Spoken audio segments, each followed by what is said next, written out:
In the late 1970s, as American roads stretched endlessly through cities and wilderness alike, one car company dared to imagine something different. While others built ordinary station wagons for suburban streets or rugged trucks for off-road adventures, American Motors Corporation created a vehicle that would change the automotive world forever. This is the story of the AMC Eagle Wagon, the forgotten grandfather of every modern crossover SUV, and a testament to American innovation that was decades ahead of its time. The story begins in 1979, during one of the most challenging periods in American automotive history. The oil crisis had shaken the industry to its core, and car manufacturers were desperately searching for new ideas. American Motors Corporation, despite being the smallest of the American car companies, was about to make automotive history with an idea so revolutionary that it would take the rest of the industry nearly 20 years to catch up. Roy Lunn, the brilliant engineering mind at AMC, faced a unique challenge. Americans loved their comfortable family cars, but they also craved the ability to drive anywhere, in any weather. The solution seemed impossible, until Lunn and his team decided to break all the rules. They took AMC's existing Concord wagon and transformed it into something entirely new. By raising the body 3 inches and adding a groundbreaking full-time 4-wheel drive system, they created the world's first true crossover vehicle. The Eagle Wagon's heart was its robust 258 cubic inch inline-6 engine, producing 112 horsepower and 210 pound-feet of torque. While these numbers might seem modest today, they provided ample power for both city streets and backcountry roads. The engine's durability became legendary, with many Eagles running for hundreds of thousands of miles with basic maintenance. What made the Eagle truly special was its innovative select drive system. Unlike the crude 4-wheel drive systems of the era that required drivers to stop and manually lock hubs, the Eagle system could seamlessly switch between 2-wheel and 4-wheel drive while moving. This was revolutionary for 1980, offering capability that many modern vehicles still struggle to match. Inside, the Eagle Wagon offered comfort that belied its rugged capabilities. The interior featured plush seats, power windows, air conditioning, and a quality sound system, luxuries that were unheard of in 4-wheel drive vehicles of the time. With 6.9 inches of ground clearance and a spacious cargo area that could swallow 75 cubic feet of cargo with the rear seats folded, the Eagle Wagon was equally at home at a fancy restaurant or on a snowy mountain pass. The Eagle's success wasn't just in its engineering, it was in its timing. As America entered the 1980s, buyers were looking for vehicles that could handle all weather conditions without sacrificing comfort. The Eagle Wagon could carry 5 passengers in comfort while tackling snow, mud, and unpaved roads with ease.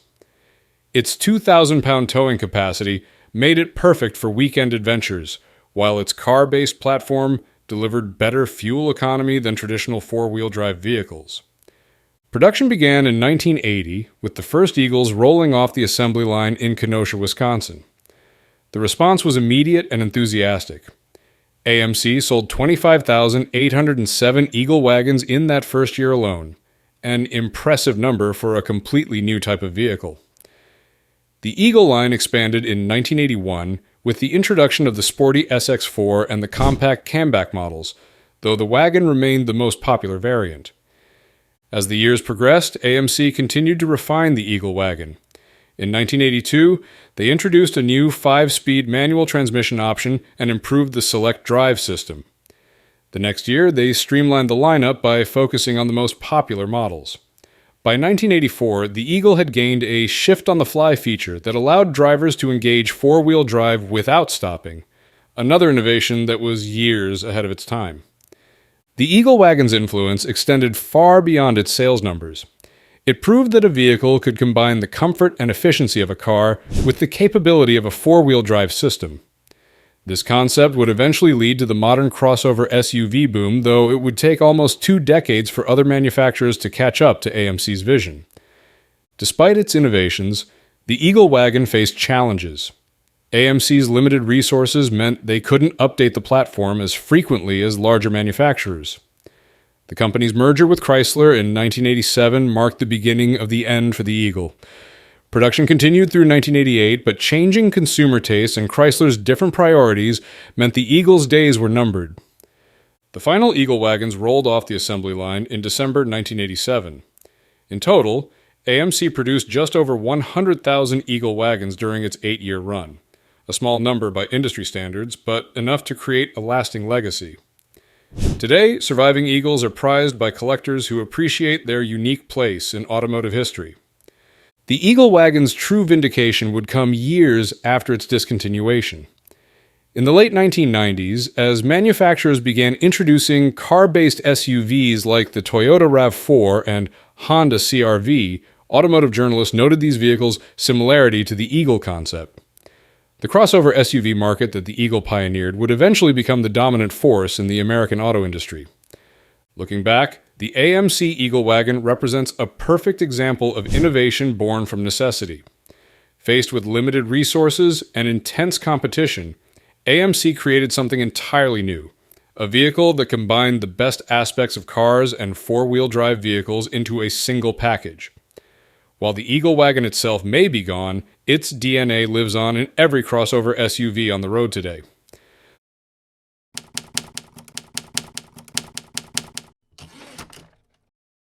Picture this. It's 1954, and the automotive world is about to witness something extraordinary. At the General Motors Motorama, a revolutionary concept car emerges, the Waldorf Nomad. This wasn't just another station wagon, it was a bold fusion of American muscle and family practicality, combining the sporty essence of the Chevrolet Corvette with the utility of a wagon. Little did anyone know that this concept would birth one of the most iconic and sought-after classic cars in American automotive history, the Chevrolet Nomad. In the mid-1950s, America was experiencing a golden age of automotive innovation, and Chevrolet was at the forefront of this revolution. The story of the Nomad isn't just about a car. It's about American ingenuity, design brilliance, and the pursuit of something different in an era of conformity. What made this two-door wagon so special, and why does it continue to captivate car enthusiasts decades later? The journey begins with the 1954 General Motors Motorama, where the Waldorf Nomad concept car first caught the public's attention. This wasn't your typical auto show. It was GM's premier event for showcasing their most innovative designs and technological advancements. The Waldorf Nomad stood out with its unique combination, the front end of a Chevrolet Corvette married to a wagon body. The response was overwhelming, and Chevrolet knew they had something special on their hands. By 1955, Chevrolet had transformed the concept into reality, introducing the production Nomad as part of their prestigious Bel Air series. What set the Nomad apart was its groundbreaking design features. The two-door configuration was unusual for a wagon, but it was the sloping rear roofline and forward-slanting B-pillar that truly made it distinctive. The frameless door glass, shared with Bel Air hardtop and convertible models, added an extra touch of sophistication. The two-piece tailgate wasn't just a design element, it was a practical innovation that made cargo access easier for families. Inside, the Nomad offered luxury that other wagons couldn't match. It was the only two-door Chevrolet wagon to feature interior carpeting and cloth seats as standard equipment. The rear seat could be folded flat, creating a versatile space that could handle everything from family vacations to weekend projects. The Tri-5 era, spanning from 1955 to 1957, marked the Nomad's golden age. The 1955 model year introduced Chevrolet's revolutionary 265 cubic inch V8 engine with its overhead valve design.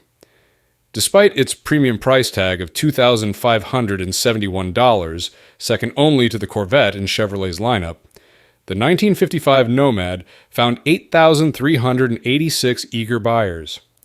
The 1956 Nomad brought subtle but significant changes. The grille and side trim were updated to match the broader Chevrolet lineup, and the rear wheel openings were enlarged. The two-tone interior options continued to attract style-conscious buyers, though sales dipped slightly to 8,103 units. By 1957, the Nomad had evolved further, sporting more pronounced tail fins and additional chrome details that perfectly captured the spirit of 1950s automotive design. The introduction of the more powerful 283 cubic inch V8 engine promised even better performance. However, sales continued to decline, with only 6,103 units produced in its final year. The combination of its premium price point and growing consumer preference for four-door wagons ultimately led to the end of the original Nomad's production run. But the Nomad name wasn't ready to fade into history. From 1958 to 1961, Chevrolet applied the Nomad nameplate to their four-door Bel Air and Impala station wagons. The 1968 to 1972 period saw the name Grace, the base trim Chevelle station wagons. In 1976, it briefly appeared as an appearance package for the Chevrolet Vega Camback wagon, featuring unique styling elements like filler panels, vinyl roof, and special badging. The final chapter of the Nomad name played out from 1977 to 1981 on a variant of the full-size Chevrolet van. This version, also marketed by GMC as the Gaucho, offered a unique combination of passenger and cargo capabilities with its single rear seat row and customized cargo area. Today, the 1955 to 1957 Nomads are among the most coveted classic cars in America. Their unique design, limited production numbers, and historical significance have made them prized possessions for collectors and enthusiasts. The Nomad represents more than just a car. It symbolizes a time when American automakers weren't afraid to take risks and push the boundaries of conventional design. What started as a daring concept at the 1954 General Motors Motorama evolved into one of America's most distinctive and memorable automobiles. The Chevrolet Nomad proved that practicality and style could coexist, and in doing so, it earned its place in automotive history not just as a car, but as a symbol of American automotive innovation and design excellence.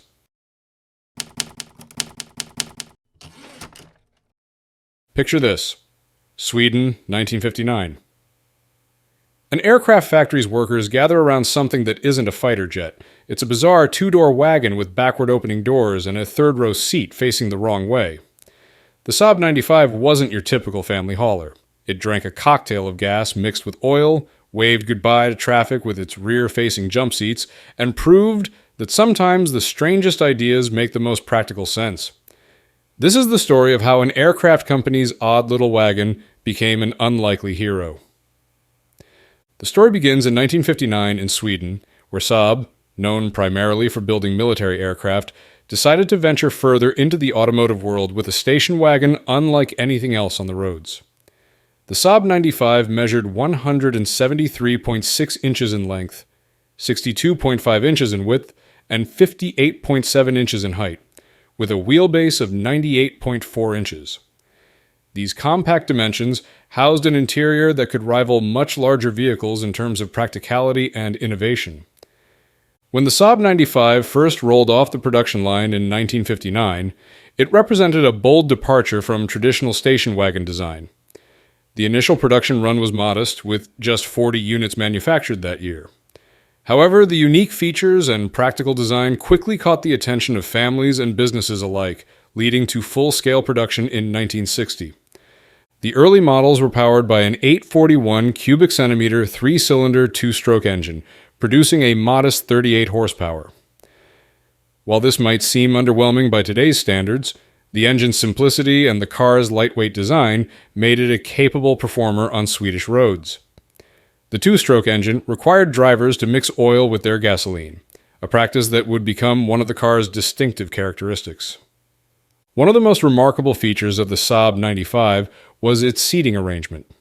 Unlike conventional station wagons of the era, the 95 featured a rear-facing third-row seat that could fold flat into the cargo floor when not in use. This innovative design allowed the vehicle to carry up to 7 passengers despite its compact exterior dimensions. The rear-facing seat became a beloved feature among families, particularly children who enjoyed watching the world disappear behind them. The car's connection to Saab's aircraft heritage was evident in its aerodynamic design. The smooth, curved surfaces and attention to airflow management were unusual for station wagons of the period. The front end shared design elements with its sedan siblings, the Saab 93 and later the Saab 96, featuring a sloped nose and distinctive grille that helped reduce air resistance. In 1967, Saab made a significant change to the 95's powertrain. The original two-stroke engine was replaced with a Ford Taunus V4 engine, a 1.5-liter four-stroke unit that produced approximately 65 horsepower. This new engine eliminated the need for oil mixing and provided more refined performance. The V4 engine, with its 60-degree design and cast-iron construction, brought the Saab 95 into a new era of reliability and performance. The transmission system in the Saab 95 featured several innovative elements. The 4-speed manual gearbox was operated via a column-mounted shifter, freeing up floor space in the cabin. Perhaps most interesting was the inclusion of a freewheeling mechanism, which allowed the car to coast when the accelerator was released. This feature was particularly important for the two-stroke engines, preventing engine damage during deceleration, but remained even after the switch to V4 power. The car's front-wheel drive layout was another progressive feature for its time. While most manufacturers were still producing rear-wheel drive vehicles, Saab's choice of front-wheel drive provided superior traction in adverse weather conditions. This made the 95 particularly well-suited to the harsh Swedish winters and helped establish Saab's reputation for building practical all-weather vehicles. As the 1970s approached, the Saab 95 continued to evolve.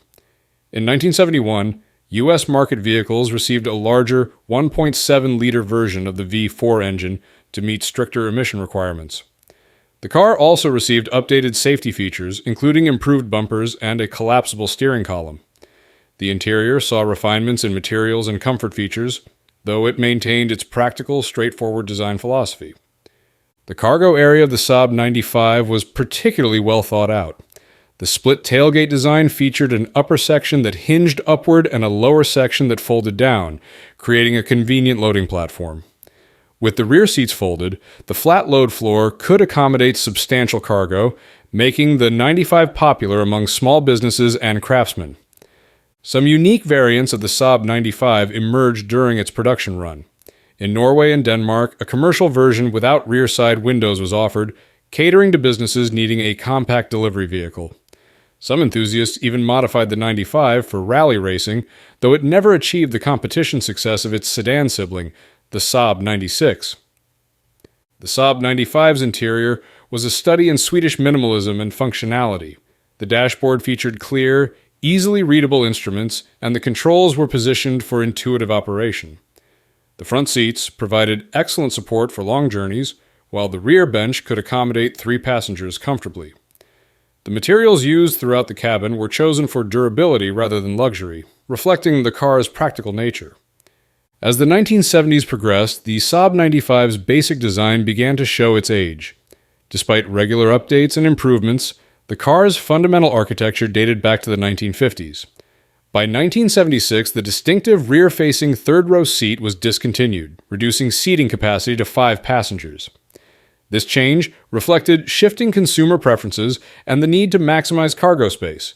Production of the Saab 95 continued until 1978, by which time 110,527 units had been manufactured. Throughout its 19-year production run, the car had established itself as a unique and practical alternative to conventional station wagons. Its combination of aircraft-inspired design, innovative features, and robust construction earned it a devoted following among families and enthusiasts alike. The legacy of the Saab 95 extends beyond its production numbers. It demonstrated that a station wagon could be both practical and distinctive, that an innovative design could improve functionality without sacrificing character. The car's influence can be seen in subsequent Saab models and in the broader automotive industry's approach to practical family vehicles. Today, surviving Saab 95S are cherished by collectors and enthusiasts who appreciate their unique character and historical significance. The car's distinctive design, practical features, and the evolution from two-stroke to V4 power make it a fascinating example of mid-20th century automotive innovation. The Saab 95 stands as a testament to Swedish engineering ingenuity and the enduring appeal of thoughtful, practical design. As we look back on the Saab 95's production run from 1959 to 1978, we see a vehicle that consistently prioritized function while maintaining its distinctive character. Whether carrying families on vacation, delivering goods for small businesses, or occasionally competing in rallies, the 95 demonstrated remarkable versatility. Its influence on automotive design and its role in establishing Saab as a unique voice in the automotive world ensure its place in automotive history.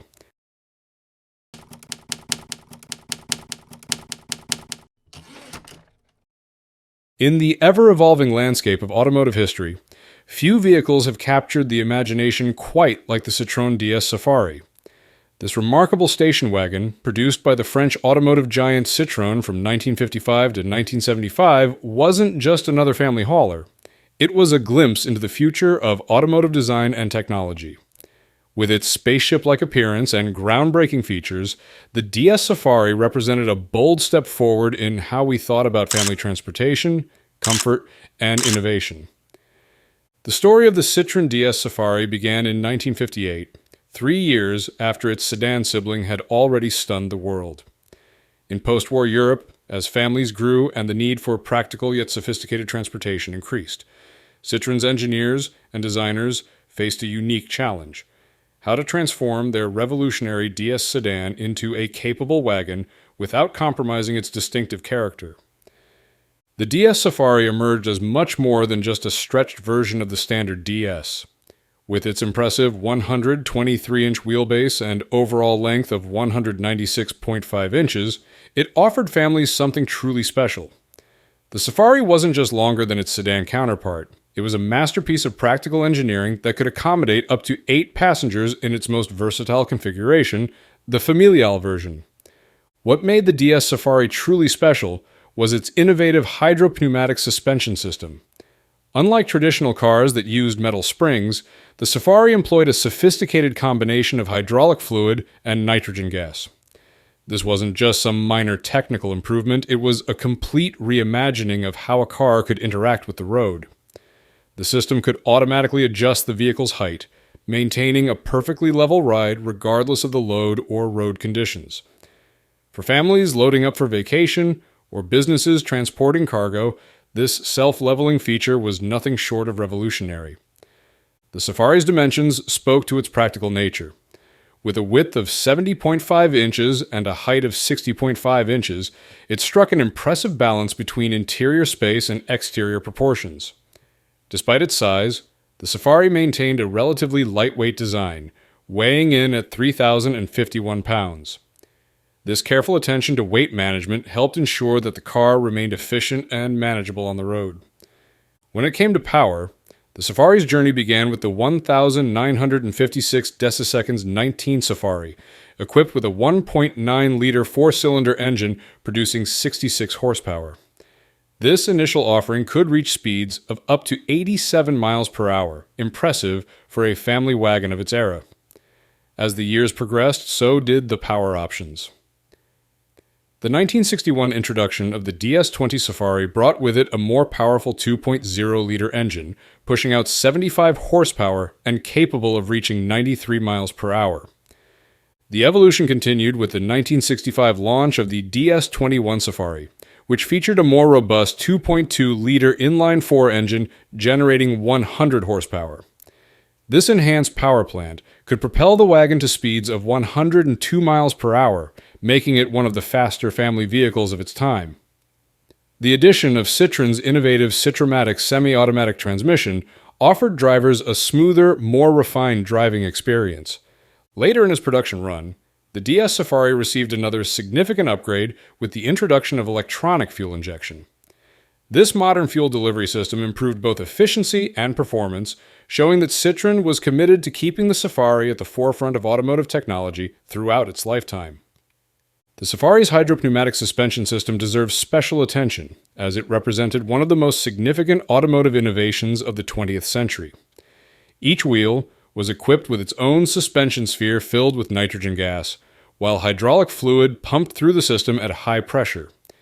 The engine-driven hydraulic pump didn't just serve the suspension, it also powered the brakes, steering, and gearbox, creating an integrated system that was decades ahead of its time. This sophisticated suspension setup offered multiple benefits that made the Safari particularly well suited to family use. The system's ability to absorb road imperfections resulted in an exceptionally smooth ride, while the self-leveling feature ensured the car maintained its height regardless of passenger or cargo load. Perhaps most impressively, drivers could manually adjust the ride height using an interior lever, allowing them to raise the vehicle for rough terrain or lower it for easier loading. The Safari's commitment to safety was equally impressive. It was among the first mass-produced vehicles to feature front disc brakes, providing superior stopping power compared to the drum brakes common in that era. The high-pressure hydraulic system allowed for precise brake control, making the Safari safer to drive even when fully loaded with passengers and cargo. The car's design also incorporated early versions of crumple zones, intended to absorb impact energy in the event of a collision. This forward-thinking approach to passenger protection came long before standardized crash testing became industry practice. The Safari's large windows and thin roof pillars provided excellent visibility, while its innovative directional headlights turned with the steering wheel to illuminate corners during night driving. The Safari was available in different trim levels to suit various customer needs and preferences. The Comfort trim offered a balanced package of features at a reasonable price point, while the upscale Palace trim provided luxury touches like premium interior materials and enhanced sound insulation. This variety of options helped make the Safari appealing to a broad range of customers, from practical-minded families to those seeking a more luxurious driving experience. The impact of the Citroen DS Safari extended far beyond its 20-year production run. It demonstrated that family transportation didn't have to sacrifice style for practicality, and that innovative technology could be successfully implemented in everyday vehicles. The Safari's influence can still be seen in modern station wagons and crossovers, which continue to balance utility with comfort and sophisticated engineering. As we look back at the Citroen DS Safari today, we see more than just a station wagon. We see a vehicle that helped shape the future of automotive design and engineering. Its combination of innovative technology, practical design, and forward-thinking safety features set new standards for what a family car could be. The Safari showed that a vehicle could be both practical and revolutionary, comfortable and technologically advanced, spacious and stylish. The legacy of the Citroen DS Safari lives on in the countless station wagons and family vehicles that followed, all of which owe something to this remarkable French automobile. It serves as a reminder that true innovation in automotive design isn't just about creating something new. It's about creating something that genuinely improves the driving experience while meeting the real-world needs of its users.